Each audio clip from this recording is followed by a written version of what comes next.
Pemirsa, proses pemindahan para pengungsi Rohingya yang dilakukan oleh tim gabungan Basarnas, TNI dan Polri pada Kamis malam 25 Juni 2020 di Pantai Lancu, Aceh Utara berlangsung alot.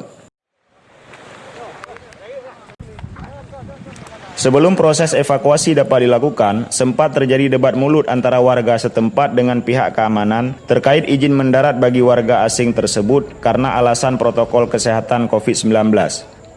Warga yang merasa iba mendesak pihak keamanan agar memberikan izin mendarat untuk mereka atas pertimbangan kemanusiaan. Mengingat di dalam kapal yang ditumpangi para pengungsi itu banyak perempuan, anak-anak dan kaum lansia yang sejak 2 hari sebelumnya tertahan di bibir pantai desa itu. Setelah dicapai kesepakatan, para pengungsi tersebut kemudian dibiarkan mendarat dengan kondisi yang cukup memprihatinkan. Usai diberi makan oleh warga, para pengungsi itu pun dievakuasi ke bekas kantor imigrasi Luk Semawe. Tiba di tempat penampungan, para pengungsi langsung dirapid tes oleh tim medis Pemkab Aceh Utara. Sebelumnya, pihak aparatur Gampung juga sempat menawarkan untuk menampung etnis Rohingya itu di Menasah Gampung setempat sebelum pihak imigrasi tiba di lokasi.